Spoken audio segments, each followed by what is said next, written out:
Boa noite, meus amigos que acompanham o Toró de Parpite todo domingo à noite aqui na Resende, na TV Resende Web. Agora nós chamamos TV Resende Web. E então, obrigado pela sua companhia. Acompanhar aqui hoje mais uma entrevista interessante dessa que a gente faz aqui toda noite, domingo, aqui na Vila dos Cafezais. Eu adoro chamar Nova Resende de Vila dos Cafezais. Eu acho que esse nome é muito mais apropriado para a nossa cidade. Mas, como sempre, trazendo pessoas que contribuíram, que contribuem para a sociedade, contribuem para a comunidade, desenvolver, se educar, entendeu? Tem participação efetiva na vida, tanto na vida social como na vida religiosa da cidade. E a nossa convidada de hoje tem esse perfil, além de tudo ainda é cafeicultora, está completamente envolvido com a questão da cafeicultura aqui.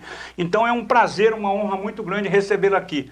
Rosa, seja muito bem-vindo, Rosa Madeira, seja muito bem-vinda aqui para o nosso bate-papo. Muito obrigada, Luiz. Primeiramente agradecer pelo convite, né? Lógico, é uma honra estar aqui. Honra é nossa. E estou muito feliz. Tá? É. Então, a minha gratidão pelo convite. Gratidão é nossa. Ô Rosa, conta um pouco pra gente aí. Você é filha do Emídio, na escala lá, qual dos filhos você é? Conta um pouco da tua história, até quando você ficou na roça e tal. Isso é muito interessante. Eu sou filha do Emídio, da Efigênia. Dona Efigênia. Queridíssima mamãe, queridíssima Outro dia papai. a Lúcia comprou A Lúcia contou essa história? Contou. Muito interessante. Escolheu o nome da Dona Efigênia e ganhou a rifa. Na rifa, né? Foi muito, lá em Taquaritinga. Ela me contou. É um móvel lindo, né? Uma peça linda.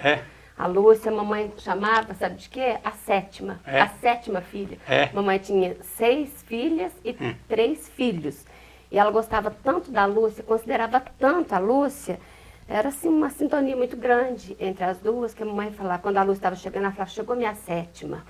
Então, era assim, muita consideração a Lúcia é mesmo, muito boa, né? gente. Então faz sentido essa questão da Lúcia ter sido sorteada com o nome da mamãe. Eu acho que representa a verdadeira sintonia, e a afinidade delas, mesmo, né? que as duas tinham. Eu sou, deixa eu pensar, contar nos dedos aqui. Você qual a filho? Terezinha, o Val, o Zé Roberto, a Marlene, o Emidinho, eu. Eu sou a sexta. A sexta. E nós somos 9 irmãos lá em casa. Depois de você para baixo vem quem mais? Tem a Vina, a Lázara e a Deuseli. Deuseli é a caçula. A Deuseli é a caçula. E você ficou na roça até quanto tempo? Eu vim para a cidade com 6 anos, indo para 7. E foi quando eu comecei a estudar ali no Dr. Melo Viana. Não tinha feito pré, nós morávamos lá no Corpo Cavalo. Então eu vim para a escola, vim para estudar mesmo, né? E já com 7 anos eu entrei. Estava indo para os 7 anos. Aí você fez no Melo Viana, depois você foi? Estudei no Melo Viana e depois fui para o ginásio. Estudei no ginásio todo tempo. No Caio? No Caio Albuquerque. E minha querida e amada Caio Albuquerque, minha segunda casa. E daí fiz, na época era até a 8ª série. Depois, quando terminou a 8ª série, eu estava com aquela vontade de ir embora, porque aqui não tinha o ensino médio, né? E pensando que eu fosse, olha, era aquela vontade de bater as asas mesmo. Sei perfeitamente o que é isso. E aí eu ia para o Ariado. A Marlene tinha estudado lá no Colégio das Irmãs. A minha irmã também estudou lá, a Regina. Estudou? Estudou no Ariado. E aí eu estava com aquela vontade de ir, mas aí saiu o 2º grau aqui, né, o ensino médio. E aí eu fiz o colegial e depois fiz o magistério. E depois você fez magistério em Guaxupé? Aqui mesmo. Aqui mesmo? Aqui mesmo. Sei. E depois fiz pedagogia em Guaxupé e fiz história também em Guaxupé. Ah, muito bem. Então você tem 2 formações superiores. 3, né? Magistério é uma formação superior. O magistério é um curso profissionalizante. Uma especialização. E depois E deu aula há quanto tempo? Eu dei aula há 30 anos. Sei.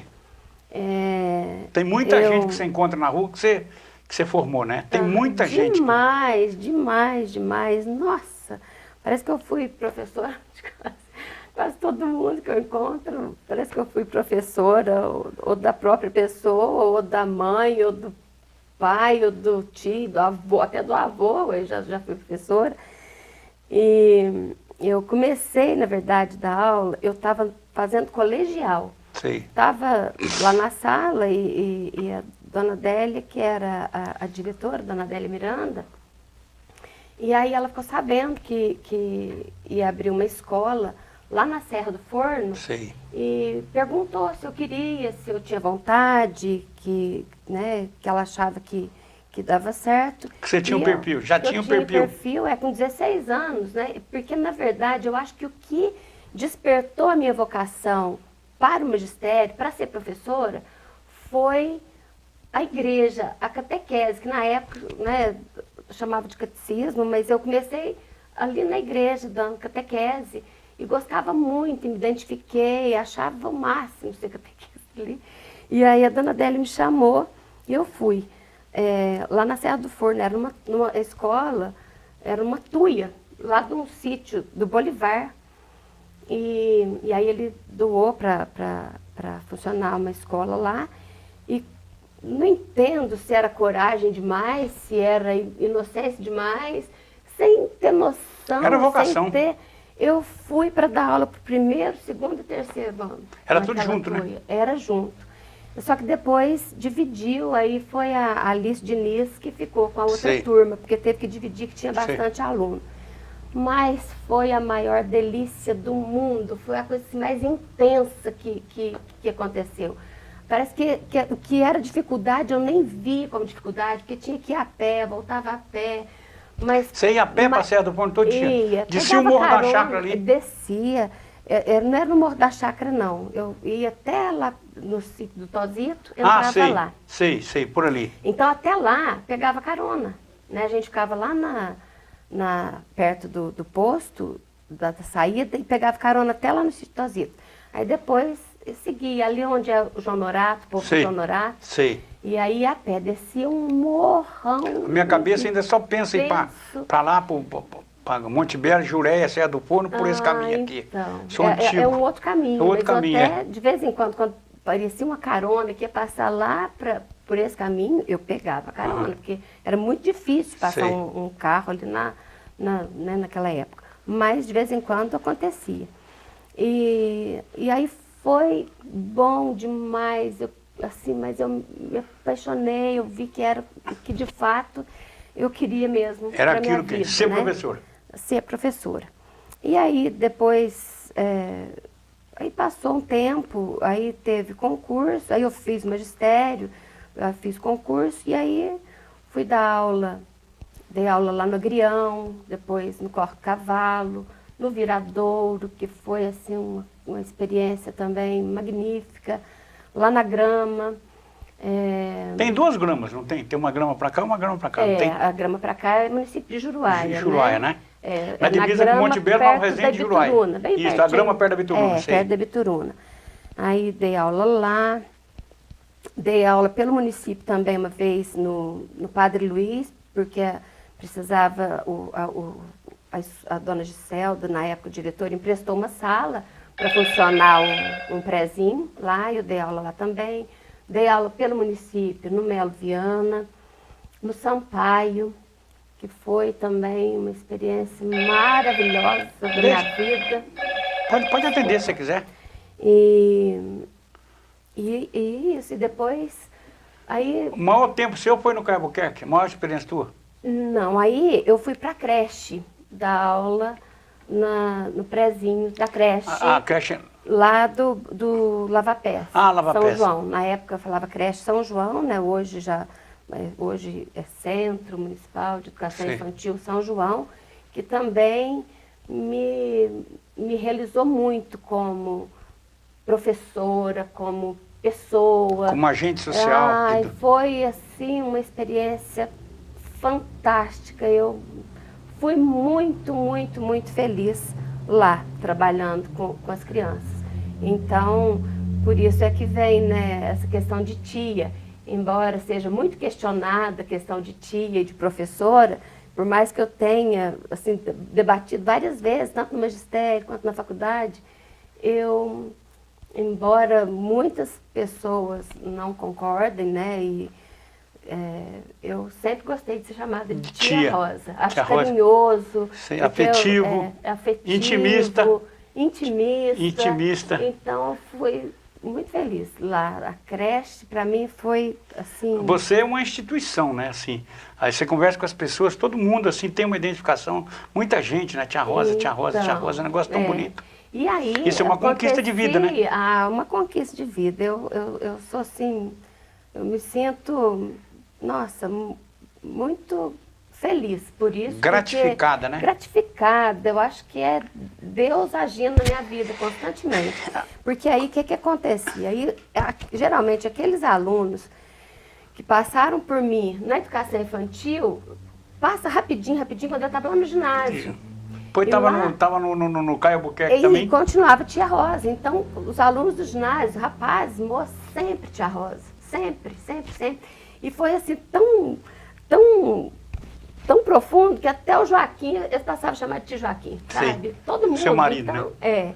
E, virou família E mesmo. lá no ginásio, o meu trabalho foi com ensino religioso, né? Dei algumas vezes, sim, aula de história, mas 30 anos lá, dando aula de ensino religioso. Me aposentei do ginásio no ano passado, em 2020.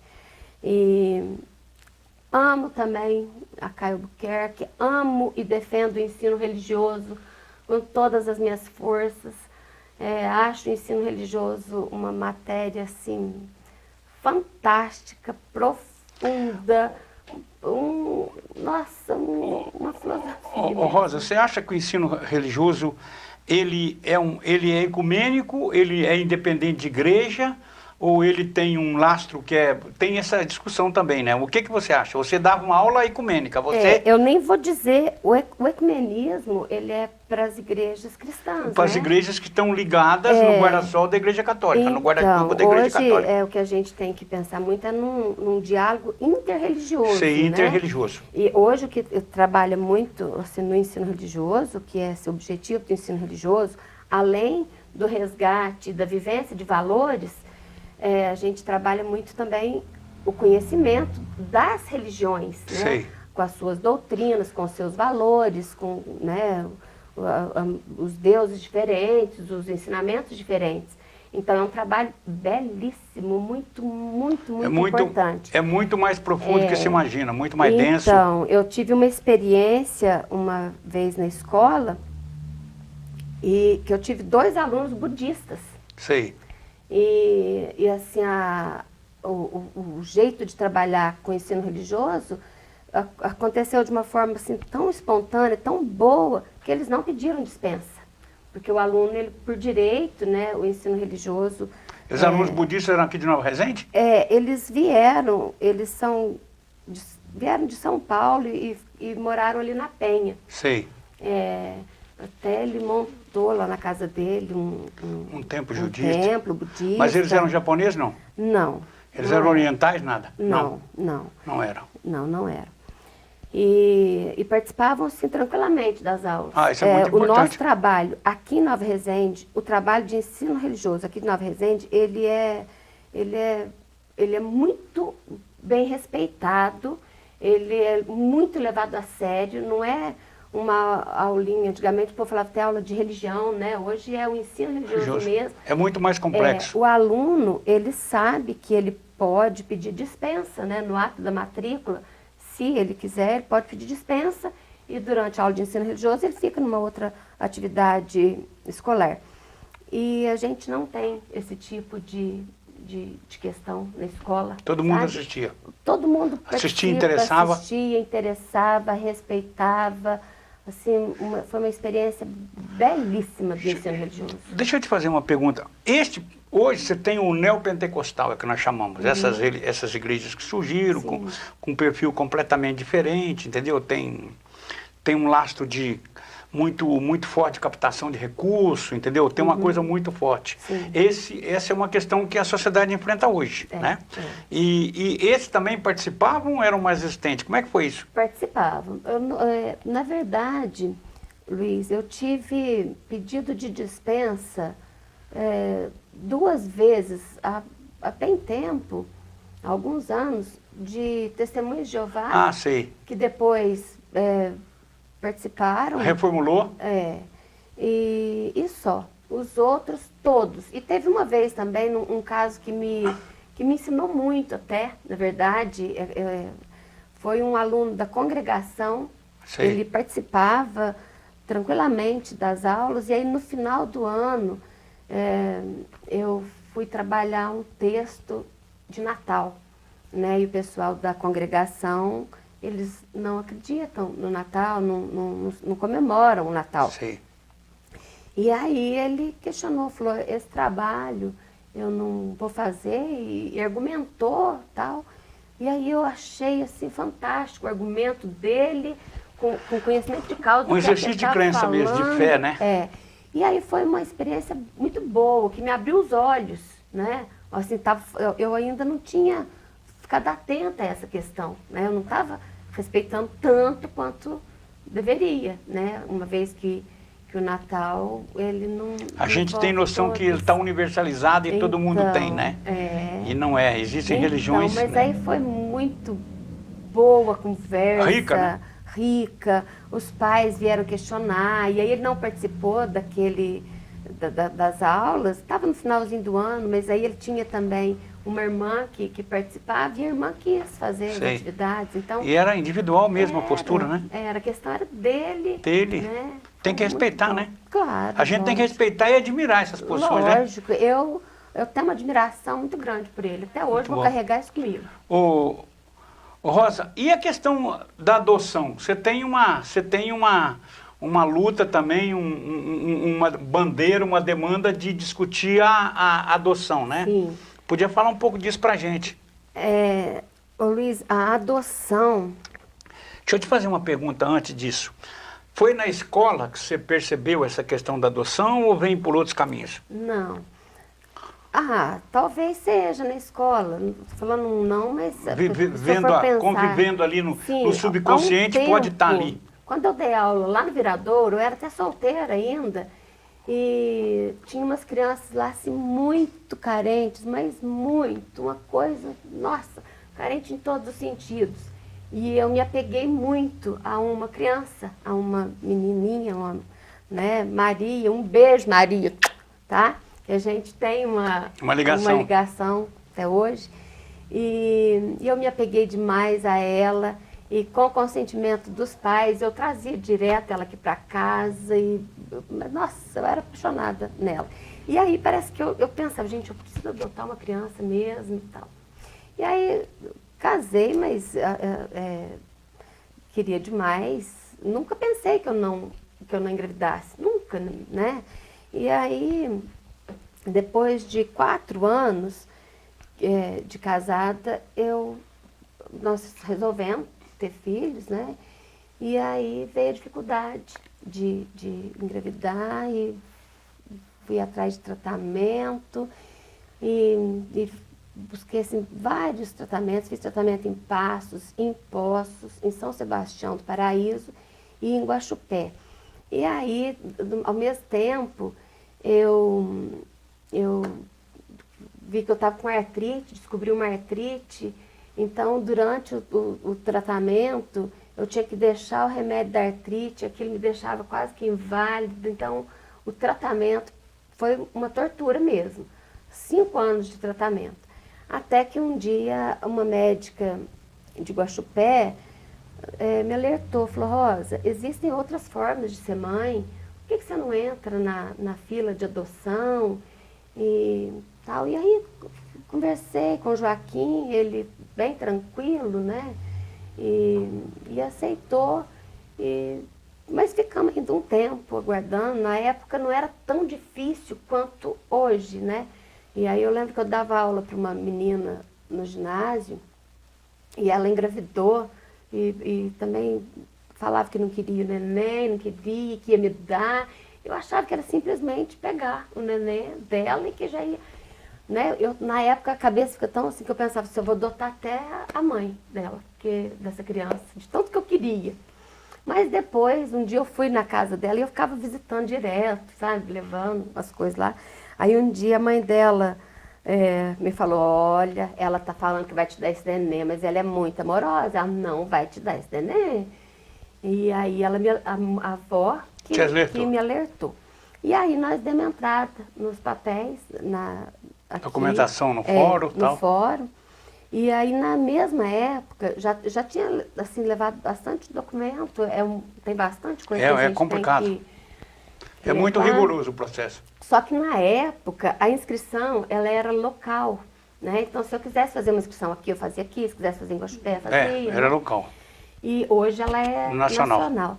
E aí, a minha sobrinha, lá do Mato Grosso, ligou e falou, tia, tem uma moça que vai dar o nenê, ela está fazendo pré-natal lá, as enfermeiras que acompanham o pré-natal das gestantes. E aí ela falou, e ela vai deixar o nenê, ela não quer o nenê. E aí o Joaquim já escutou lá na sala, falou, não pode falar que nós vamos querer sim e tal. E aí já, como se diz, ficamos grávidos mesmo, né? E aí ela estava grávida de 6 meses. E eu peguei os papéis que eu já tinha levado ali, providenciei os outros que faltavam. A minha irmã ia para o Mato Grosso na outra semana e foi naquela correria, agilizamos tudo. E a Terezinha, minha irmã, levou. E lá nós ficamos em primeiro lugar. Lá, na fila de adoção? Na fila de adoção. E aí fomos acompanhando, e aí fez pré-natal, fez ultrassom, viu que era menino, escolhemos o nome, Gabriel, que tem um significado lindo, enviado de Deus. E aí fomos para o Mato Grosso, ficamos na casa da Deuseli, que morava lá. E ele ia nascer no dia 2 de abril, no dia 7 de abril. Que tava 2 dias depois de mim. Marcado. Eu sou de 5. Ah, tá. E aí nós fomos... Mariano. Aí nós fomos no dia 2. Uma viagem linda, foi eu com o Joaquim e a Negrinha, minha irmã, com o Luiz. Mas fotografamos tudo e uma fomos anotando. Aí lá a cidade é pequena e aí a moça não queria ter contato com a gente, né? A mãe biológica, a família. Mas foi demorando, não nasceu nada no dia 7, nem dia 8, nem dia 9. E acabou que a gente teve contato com a avó. A avó materna foi lá para conhecer e para justificar por que estava acontecendo a adoção, que não tinha condição mesmo. E aí, nossa, aí parece que já ficamos assim, amigas mesmo. Amiga da vida inteira. Amei a dona Eliana. E aí o Gabriel nasceu no dia 15 de abril.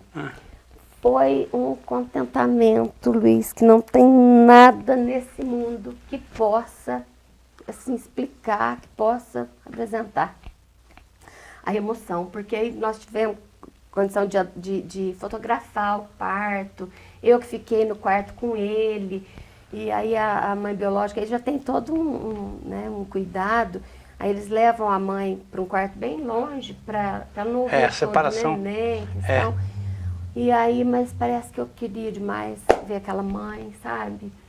Um medo, mas uma vontade de agradecer pelo presente que ela estava me dando. E aí, no outro dia, e aí, para ser certinho, o neném tem que sair registrado no nome da mãe biológica do hospital. Já não ia sair no meu nome. E aí, ela foi no quarto, entrou no quarto segurando a barriga. Quando ela entrou, falei, tudo bem, você que é a Carliene? Sim, sou eu. Aí eu falei, Carliene, eu quero te agradecer, você está dando o melhor presente do mundo para mim.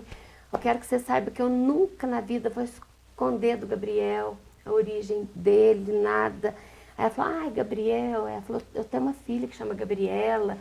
Aí eu falei, então, você sabe o significado? É o enviado de Deus. Aí ela fez assim que não. Aí eu ainda falei, você quer pegar o neném? Ela falou, melhor não. Ela falou, olha, minha mãe falou que você está com medo de eu voltar atrás com a minha palavra, com a minha vontade. Você pode ficar tranquila, ele é teu, eu nunca vou te dar trabalho. E eu estou vendo que ele está indo para uma família muito boa, e então você pode ficar tranquila, pode ficar sossegada. E aí deu certo, aí o Joaquim mesmo levou no cartório, foi com a diretora do hospital, foi no cartório, registrou, e aí nós arrumamos um advogado de lá mesmo, né?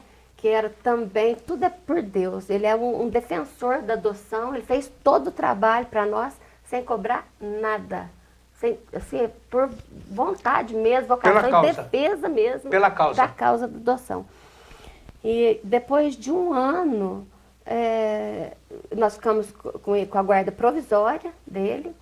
E depois de um ano, nós pegamos a guarda definitiva com nome, nosso nome, e uma adoção muito feliz, nunca escondi dele.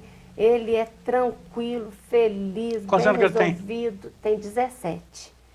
E ainda depois aconteceu o milagre da vida, né? Ele veio para enviar mesmo a boa notícia. Quando ele tinha 8 anos, mamãe, queria ter um irmãozinho, queria ter uma irmãzinha.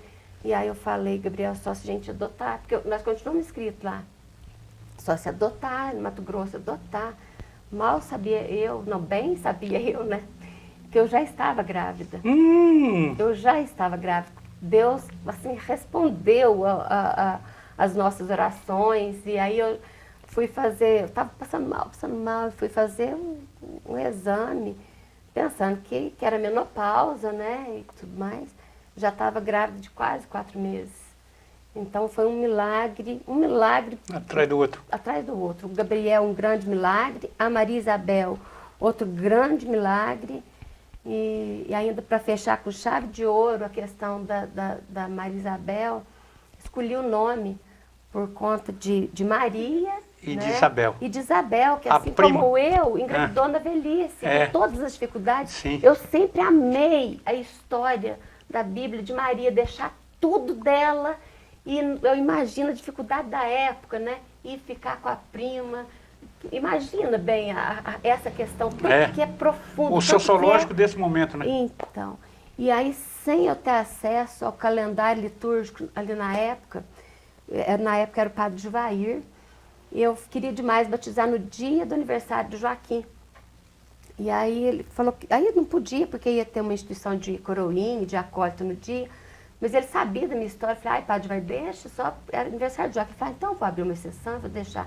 Pois você acredita, Luiz, que no dia o evangelho era justamente da visita de Maria. Que coisa incrível. Isabel. Então acho que Deus fechou o milagre assim com chave de ouro. Falou, não, era para ser milagre mesmo. Rosa, a partir daí você hoje ativa, organiza coisa de adoção, acompanha, ou está discutindo a questão da adoção sobre a sua ótica, seu ponto de vista?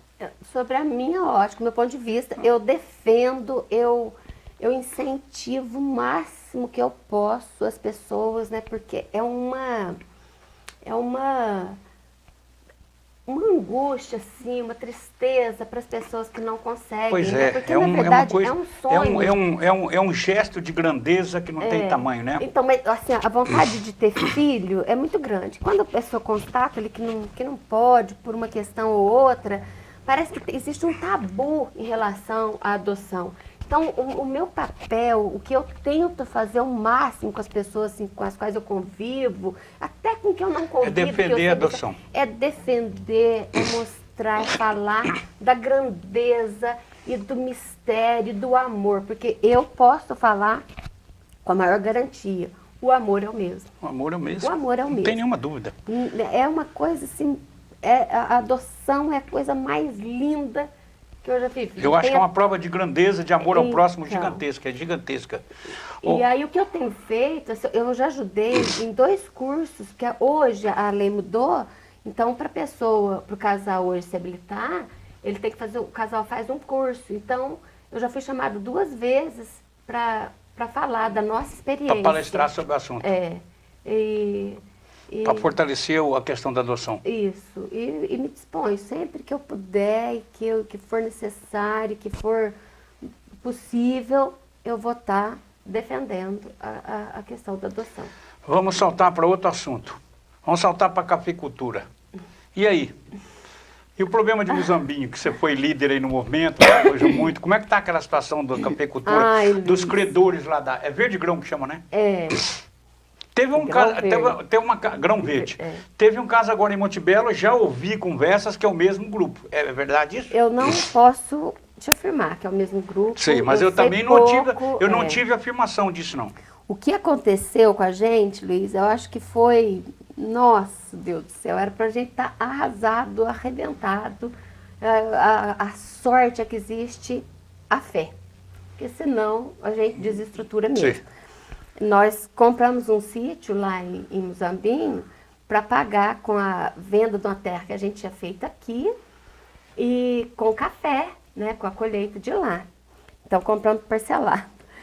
E aí eu tinha feito já uma venda futura num tempo que estava assim, preço bom. Então nós fizemos uma venda para Piauí. E a minha cunhada que tinha limpado o café e estava na roça dela, e nós ficamos com muito medo de ladrão. Tá. Aí fomos lá, tiramos o café lá da fazenda dela e somente alugamos o armazém da Grão Verde por 5 dias. Seria só por 5. Então nós não estava armazenado lá para uma venda futura, não tinha negócio nenhum. Ia pagar R$5 por saca. 474 sacos de café. E ele já estava com o golpe armado. E quando, assim, dentro de 5 dias, estourou a bomba e não teve saída, não teve acordo, não teve jeito, não teve.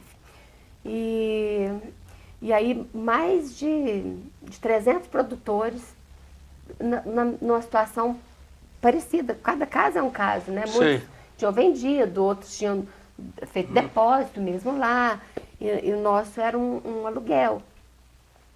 E aí foi uma questão terrível, foi penoso. Só que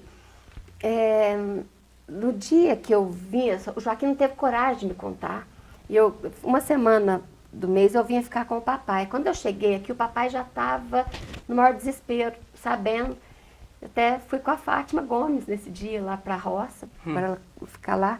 E o papai deu a notícia. E eu, na hora, desesperei, de medo do Joaquim brigar e de fazer alguma coisa, Joaquim lá em Muzambinho. E aí, pensei, liguei, o Joaquim estava tranquilo. Falei, Rosa, vamos ver o que acontece, pode ficar tranquila aí. Se Deus quiser, vai pagar, vai acertar. Mas aí eu falei, não, Joaquim, vamos, olha, acima de tudo é a nossa vida, ainda bem que não aconteceu nada com a gente, nem com os nossos filhos. Quantos tipos de roubo, de assalto que são muito piores, muito mais dramáticos, né? E a gente vai vencer, vai... E assim, foi terrível, mas vem aquela questão também que quantos amigos, a família, prontificar sem a gente pedir, não sair pedindo um saco de café para ninguém. Você acredita que no dia de fazer o pagamento lá, nós estava com o dinheiro contado, Luiz. A questão assim, da confiança, a questão da preocupação, da solidariedade. E né, o que eu com o Joaquim firmamos, esse propósito é vida que segue, vamos continuar, vamos trabalhar. E o Joaquim, muito positivo, falava assim, é 1 ano a mais de trabalho. Né? E como é que está essa situação hoje? A gente está chegando perto aqui do final do tempo aqui. Hoje a situação está assim. Nós entramos no grupo do sindicato, né, para reivindicar essa questão. E aí que é muito lento. É muito. Quando a gente pensa que não tem nada, muito, lento, mas pensa na tartaruga lerda. É uma coisa terrível que tem. Por mim, eu ponho até uma interrogação e tem alguma coisa que... Não é só o processo que é lerdo, tem alguém que segura. Tem, lógico que tem, porque não tem explicação uma pessoa fazer o que fez e tá livre, leve, solto e bem com a vida, né? Eu não consigo entender, não consigo mesmo, para mim não fecha as coisas não. E aí, agora, depois que nós fizemos aquele manifesto, né, foi uma ideia nossa, desse grupo lá do sindicato, e para ver se atingia a questão, principalmente da justiça, para dar um empurrão, para ver se conseguia alguma coisa. Depois daquilo, nós tivemos uma reunião com o promotor, que é um promotor que ele não é fixo lá. Eu sei. Né? E aí nos atendeu e se preocupou muito com a situação E depois dessa conversa com o promotor, eu acho que as coisas assim, deram uma agilizada. Sim. Porque aí fez um mandato de intimação pro dono da Grão Verde, mas você acredita que não achava não, cara, eu sei. Danado, nada. Não, ele não assinava isso, o oficial de justiça ficou plantado na porta da casa dele, no armazém, e nunca achava. Anteontem, alguém descobriu que ele teria uma reunião num grupo lá, de cafeicultores, que também tem para receber com ele, mas que não levaram ele na justiça. Sim, então ele foi lá. Ele ia fazer. E aí, o oficial de justiça ficou sabendo, notificou foi lá e notificou. Então agora pode acelerar um pouco. Agora, eu acredito que, né, que as coisas possam tomar um rumo mais, né, tomara, né, mais esperançoso. Ô, Rosa, conversa maravilhosa, mas infelizmente estamos chegando perto do fim. Eu espero que você tenha gostado da nossa conversa.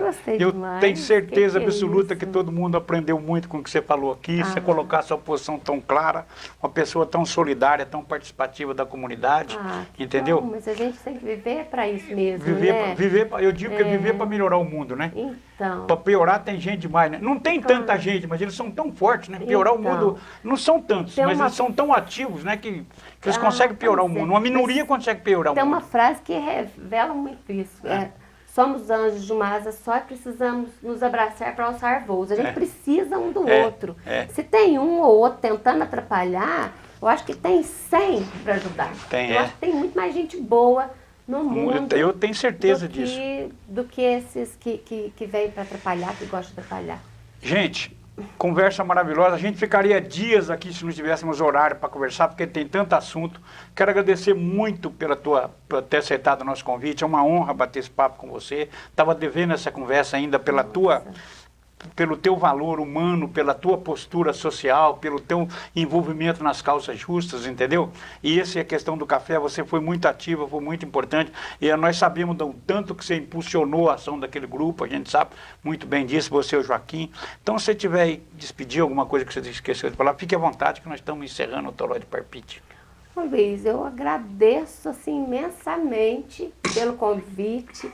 Amei estar aqui. Primeiro, fui muito bem acolhida na tua casa. Que isso. Eu fiquei muito encantada. Na verdade, eu tinha até curiosidade, passava ali, via, e achei o máximo. Te admiro muito. Obrigado pela admiração. Estou aqui, assim, precisando de mim, pode contar comigo. Né? A vida se dá muito tombo, né, gente? No meu caso, levamos um tombo muito grande, né, agora. Mas a grandeza supera. 2021, mas eu vou fechar essa fala com uma frase da música que eu mais amo na minha vida, que é a música do Gonzaguinha. Eu sei que a vida devia ser bem melhor, será, mas isso não impede que eu repita que ela é bonita, é bonita e é bonita. Que lindo! Que lindo, a música muito bonita. Eu quero encerrar aqui, em homenagem à educadora, falar um pensamento que eu uso muito, falo sempre dele, está escrito no muro da praia lá, no que eu chamo de muro da filosofia, o muro que eu tenho lá para escrever no meu pai. É preciso toda uma aldeia para educar uma criança. Esse é um pensamento africano. A educação, ela não é da professora nem da escola, ela é da aldeia. Todo mundo ajuda a educar. Isso eu acho lindo e acho que é uma responsabilidade de cada um de nós. Muito obrigado, meus amigos, que acompanharam aqui essa conversa maravilhosa. Isso aqui nunca é uma entrevista, é um bate-papo. Obrigado por estar acompanhando aqui o Toró de Parpite mais um domingo. Até domingo que vem com mais um Toró de Parpite, uma conversa aqui na Vila dos Cafezais. E por ordem legal, a gente sempre disse: viva Nova Resende! Viva a Vila dos Cafezais! Viva Nova Resende! Viva! Muito obrigado!